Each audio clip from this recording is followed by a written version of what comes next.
신실하시고 좋으신 아버지 하나님, 은혜와 사랑을 감사를 드립니다. 오늘도 저희를 부르시고 택하시고 고난주간 제3일째 하나님께 귀한 예배를 올려드릴 수 있도록 우리를 축복하시니 참을 감사를 드립니다. 주님께서 이 자리에 함께하시고 나타나고 존귀히 여기지는 것은 예수 그리스도 그 이름 될 수 있도록 주님께서 인도하소서. 영광을 주께 올려드리며 예수님의 이름으로 기도드렸습니다. 아멘. 찬송가 315장입니다. 찬송가 315장입니다. 찬송가 315장입니다. 찬송가 315장입니다.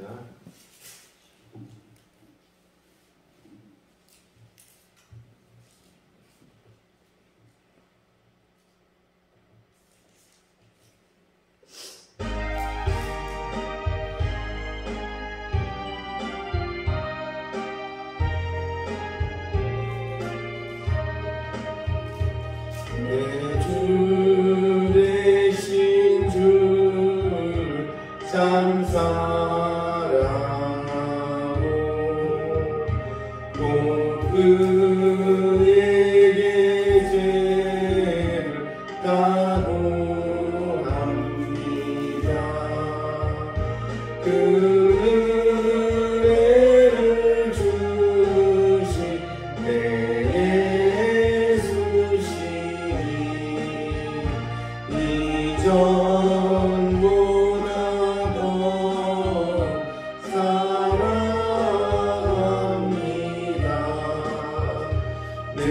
날 사랑하사 구하시려고 저 십자가보다 당하셨도다. 그가 심한 쓰신 내 주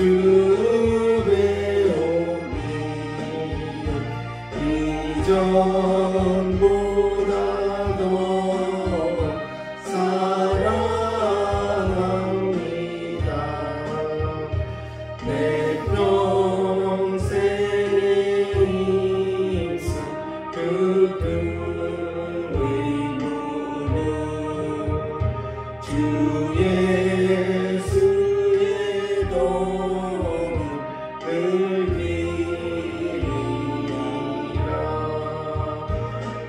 숨질 때까지 할 말씀은 이전보다 더 사랑합니다. 그 영광의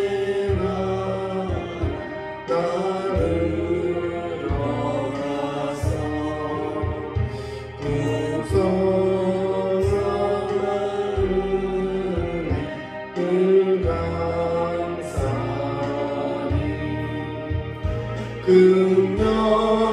금연유관 쓰고 나 찬송할까. 이전보다 더 사랑합니다.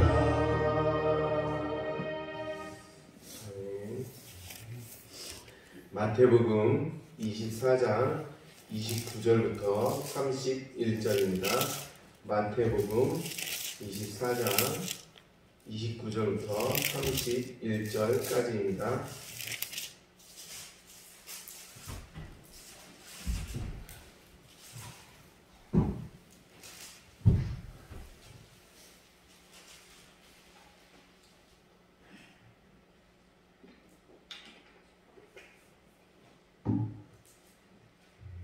마태복음 24장 29절부터 31절까지 한 절씩 기도하겠습니다. 그날 환난 후에 즉시 해가 어두워지며 달이 빛을 내지 아니하며 별들이 하늘에서 떨어지며 하늘의 권능들이 흔들리리라. 그때 인자의 징조가 하늘에서 보이겠고 그때 땅의 모든 족속들이 통곡하여 그들이 인자가 구름을 타고 능력과 큰 영광으로 오는 것을 보리라. 함께 했습니다. 그가 큰 나팔 소리와 함께 천사들을 보내리니 그들이 그의 택하신 자들을 하늘 이 끝에서 저 끝까지 사방에서 모으리라. 아멘. 이 시간 잠깐 기도하겠습니다. 강북교회에 속한 모든 성도들 오늘 하루도 주의 날개에서 품어지시고 또한 주의 그들이 발을 이 길을 걷고 저 땅을 밟을 때마다 아브라함처럼 복의 통로가 되어서 주의 이름으로서 복음을 증언할 수 있는 아름다운 하나님의 발길들 되게 다음 이 시간에 주님께 우리 한 목소리를 기도하겠습니다. 하나님 아버지 은혜와 사랑 감사드립니다. 주께 속한 우리 가운데 속한 모든 성도들 주께서 축복하시옵다 하셔서 하나님께 영광 또한 주께 은혜받는 오늘 하루 될 수 있도록 축복하시옵소서. 그들이 받는 모든 땅들이 복음의 땅이 되게 하시고 축복의 땅이 되게 하시고 하나님의 사랑이 넘치는 땅이 될 수 있도록 주님도 하시고 우리 가운데 속한 모든 성도들 주께서 축복하셔서 하나님께서 인도하셔서 그들이 건강하게 하소서. 아프지 않게 하시고 치료받게 하시고 회복하게 하시고 독수리가 날개쳐 올라가는 같이 그들을 성령 충만과 하늘을 충만하시면서 오늘 하늘도 주의 우리의 수행과 하나님께서 주의 인도하시고 붙잡아주셨고 아버지 하나님께서 주의 우리 제단을 축복하면서 늘 기도에 우리 말하지 않도록 축복하셨고 제단을 통해서 말씀을 흘러나갈 때마다 아버지 하나님 강원체가 되어서 그의 뿐만 아니라 강목이 조용히 모든 장애만과 또 계산과 충계 전 위에 있어도 복음에서 또 흘러나오고 쓰임받으시는 빛과 소리까지 감당하시는 우리 강목교회 되신 또 주님과 하시고 오늘 하나님을 축복하면서 또 우리 나라를 지도할 때로 우리 열감이 되시는 축복하고 행복한 데 되실 또 하나님께 기뻐하시는 데 되실 또 주님의 주신 붙잡아주시겠어.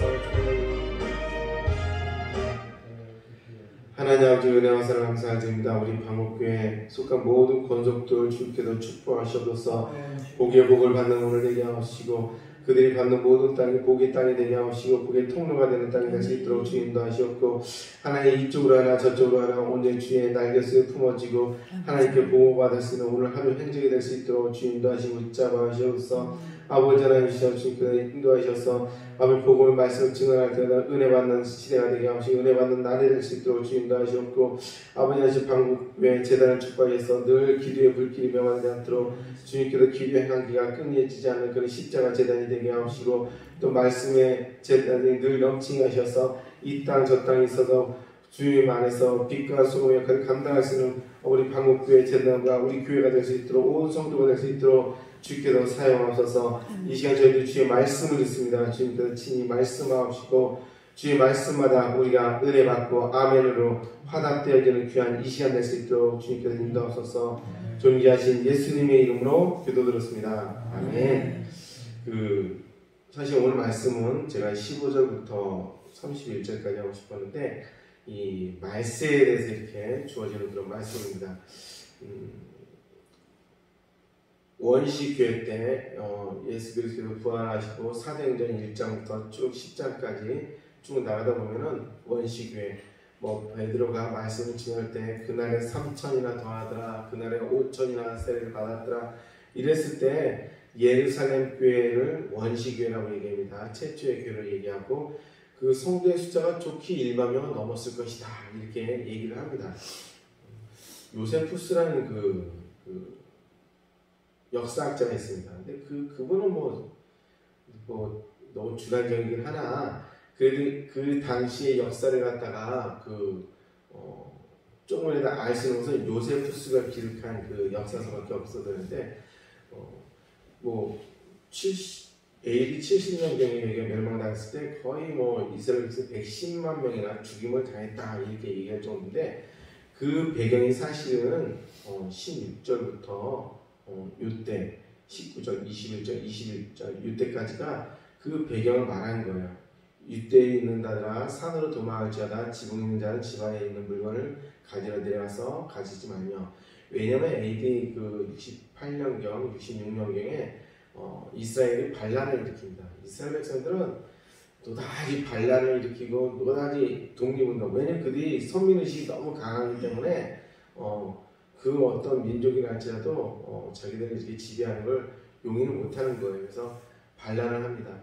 반란을 하는데 좀 굉장히 심하게 반란을 두 번 하는 거예요. AD 70년하고 AD 130년경에. 이때 반란을 했을 때 AD 70년경에 반란을 했을 때 티투 장군이라고 탈무드에 보면 그 장군의 얘기가 많이 나오는데 반란했을 때 그 장군, 이 전쟁 이후에 로마에 가서 황제가 됩니다. 디투스 장군이라고. 이 디투 장군이 와갖고서 4개월 동안 거의 4년에 걸쳐서 반란을 일으키고 봉쇄를 하고서 예루살렘을 삥 봉쇄해버립니다. 그리고 굶기기 시작하죠. 그래서 자기 자녀들을 잡아먹고 그런 시대가 그 시대이기도 한 거였는데 거의 화가 났을 거 아니에요. 사람도 반란 일으키고 또 항전을 하려고 이렇게 했으니까 얼마나 화가 났을 거예요. 그러니까 사람들을 어마어마한 110만 명 죽였다고 했는데 110만 명이 거기 살 수 있는 환경은 아니라고 또 이제 학자가 얘기도 합니다. 그래서 그때 당시에 거의 도륙을 당해서 이스라엘 백성의 있던 개신교 예수님의 제자들 복음화됐다는 그 사람들이 다 흩어지고 죽임을 당했다. 요 얘기가 또 한 개 있고 그래서 이스라엘 백성의 기독교인이 아예 없는 거예요. 130년경에 또 한 번 항쟁을 합니다. 그 항쟁을 130년경에 또 항쟁할 때 지독하게 한 거죠. 한국 사람들 독립운동하는 건 저리 가라는 거예요. 아주 그냥 지독하게 항쟁 시온파라고 해서 유다가 가룟 유다가 시온 독립 열심당원이라고 했잖아요. 그 사람들이 열심당원이 칼로 갖다가 그대로 독립운동을 하는 사람들인 거예요. 그래서 그러니까 130년에 또 한 번 독립운동을 해갖고 그때 자체는 완전히 예루살렘의 유대인들이 단 한 명도 없이 다 이주시키고 죽이고 그러면서 이제 흩어지면서 이스라엘 백성 안에서 기독교인들이 다 그냥 디아스포라 흩어지면서 2000년 동안 이스라엘 백성들은 거의 예수 그리스도를 갖다가 인정을 안 하는 거예요. 가뜩이나 전체 인구 중에서는 그 당시에 3,000명 되고 5,000명 되고 많은 것 같지만 1만 명이라는 숫자가 이스라엘 백성 인구 중에 비중에서는 높은 게 아니었거든요. 그런 상태 속에서 두 번의 대환란을 당하고 그걸 갖다 이제 종말의 시대로서 그날에는 아기 벤 자들도 젖먹이는 자들도 화가 있을지어다 하면서 요거는 사실은 AD 30년경에 예수 그리스도 생애 때 왔을 때 70년과 140년을 사실은 예언을 했던 그런 말씀이기도 합니다. 그것은 이스라엘 백성의 종말적인 얘기고 오늘 29절, 30절, 31절 요것은 사실은 기독교 이 세계의 종말을 갖다가 이렇게 의미합니다. 종말의 시대에는 보니까 29절 보니까 네 가지의 모습이 나오는데 그날에 환란 후에 즉시 해가 어두워지죠. 달이 빛을 내지 아니하고 별들도 하늘에서 떨어지며 하늘의 권능들이 흔들리라. 그래서 하늘의 권능들이라는 것은 여기서 또 다시 해석하기는 별들일 것이다. 별들이 막 천차 있는 것, 하늘에 있는 것들이 모두 흔들릴 것이다. 이래서 우주적으로 징조가 아주 희한한 징조, 해도 어두워지고 달도 빛을 내지 않고 별도 떨어지고 별들이 막 흔들릴 것이다. 별빛도 흔들릴 것이다. 이렇게 말하는 것이 그날의 징조이기도 하고 또한 두 번째 30절 그때 인자의 징조가 하늘에서 보이겠고 그때 땅의 모든 족속들이 통곡하며 그들이 인자가 구름 타고 능력과 영광으로 오는 것을 보리라. 인자의 징조가 하늘에서 보이겠고 땅의 모든 족속들이 나라가 이제 멸망할 것이다. 통곡하고 인자의 올 것을 구름 타고 예수 그리스도께서 심판으로 오시는 것을 그들이 볼 것이다. 이걸 생각해 보면은 지구가 둥글지 않습니까? 지구가 뺑 둥글고 우리는 여기 있고 미국은 저쪽에 있고 막 그런데 어떻게 오겠습니까? 근데 하나님께서 계시록에도 보면은 동시에 모든 백성들이 이걸 본다고 했어요. 그래서 아마 하나님의 방법은 우리랑 다른 거예요. 삼위일체가 있는데 성부 하나님, 성자 예수님, 그리고 성령 하나님 이렇게 삼위일체가 있는데 설명이 잘 안 됩니다. 왜 안 됩니까? 인간은 그런 구조가 없기 때문에. 역시 종말의 이 방법이나 이런 놀라운 역사는 인간의 말로는 이게 설명이 안 되는 거예요. 하나님께서는 우리는 형상이 없습니다. 왜 형상이 없습니까? 표현할 수 없기 때문에 그런 거예요. 형상이 있는 것은 사실은 유한적인 거예요. 제한적인 거예요. 사람의 말로 설명할 수 있다는 것도 사실은 제한적인 거예요. 제한. 사람의 말로 설명할 수 없기 때문에 그것이 무한할 수 있다는 것이죠. 제한하지 않는 무한할 수 있다는 그런 사실입니다. 하나님께서 사실은 우리가 어떻게 천국이 오고 어떻게 심판이 옵니까? 두 가지 종말이 있습니다. 두 가지 종말. 첫 번째는 개인적 종말입니다. 이것 개인적 종말은 우리가 죽음을 말할 수 있겠죠. 개인적으로 죽는 것을 개인적 종말이라고 하는 거예요. 모든 사람은 천국에 갈 때 어떻게 합니까? 했을 때 이 두 가지 종말을 반드시 거쳐야 되는 건데, 개인적 종말, 죽음 이후로 새 몸과 부활체를 입고서 가는 것이죠. 그리고 저는 우주적 종말이 있습니다. 우주적 종말이 바로 오늘 이 본문인 거예요. 우주적 종말인 것은 모든 것이 끝나고 예수 그리스도께서 재림하시면서 우주적 종말이 오고, 그 우주적 종말이 왔을 때 그 개인적 종말로서 당했을 때 두 가지가 있는 거예요. 두 가지 경우가 있는 거예요. 하나는 바로 내가 나와 함께 잠시 후에 낙원에 거하리라. 이런 함께 죽으면서 바로 낙원에 가는 사람이 있고, 그리고 또 죽음 이후로 잠자는 자가 있는 거예요. 그러니까 이 잠자는 자들이 우주적 종말이 올 때 깨어나서 하나님과 더불어서 천국에 가는 자가 있고, 또 깨어나서 지옥에 내려가는 자가 있고, 이래서 종말을 이렇게 정의하면 이렇게 쉽습니다.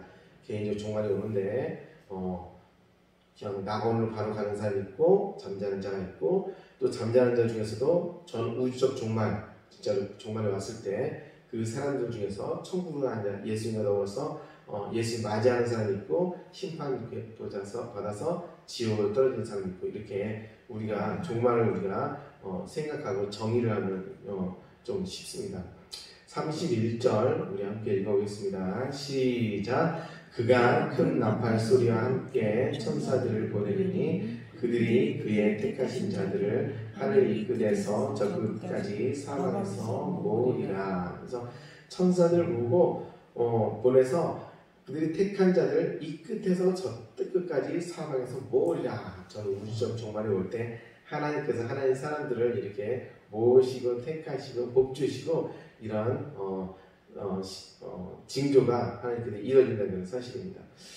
마태복음상 보면은 사실은 23장 이하는 쭉 25장, 26장까지 사실은 그 화요일날 그 바리새인들과 제자들과 이렇게 논쟁하는 거, 천국에 대한 설명을 하고 종말은 이런 것이다 해서 화요일날입니다. 수요일은 사실은 두 가지 경우인데 논쟁을 이틀 동안 했다 이런 경우도 있는데, 저는 사실은 수요일날은 주님께서 침묵하셨다. 저는 이게 더 저는 맞다고 생각하는 사람인 거예요. 이틀 동안 논쟁하지 않았을 것이다 이렇게 생각하는 사람이기 때문에 사실 수요일은 침묵하셨다. 침묵을 통해서 목요일날 사역을 준비하시고, 성만찬과 세족식이 있었는데 목요일날 사역을 준비하시고, 그리고 성금요일을 준비하셨을 것이다. 그래서 저는 수요일날 침묵의 날이다 이렇게 하는 것이 저는 더 이렇게 성경적으로 맞다고 생각합니다. 오늘 침묵의 날인데 사실 우리가 주님과 더불어서 종말을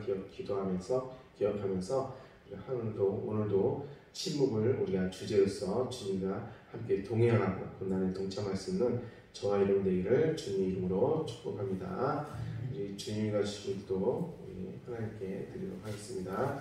하늘에 계신 우리 아버지의 이름을 거룩하게 하시며 아버지의 나라가 오게 하시며 아버지의 뜻이 하늘에서와 같이 땅에서도 이루어지게 하소서. 오늘 우리에게 일용할 양식을 주시고 우리가 우리에게 잘못한 사람을 용서하여 준 것 같이 우리 죄를 용서하여 주시고 우리를 시험에 빠지지 않게 하시고 악에서 구하소서. 나라와 권능과 영광이 영원히 아버지의 것입니다.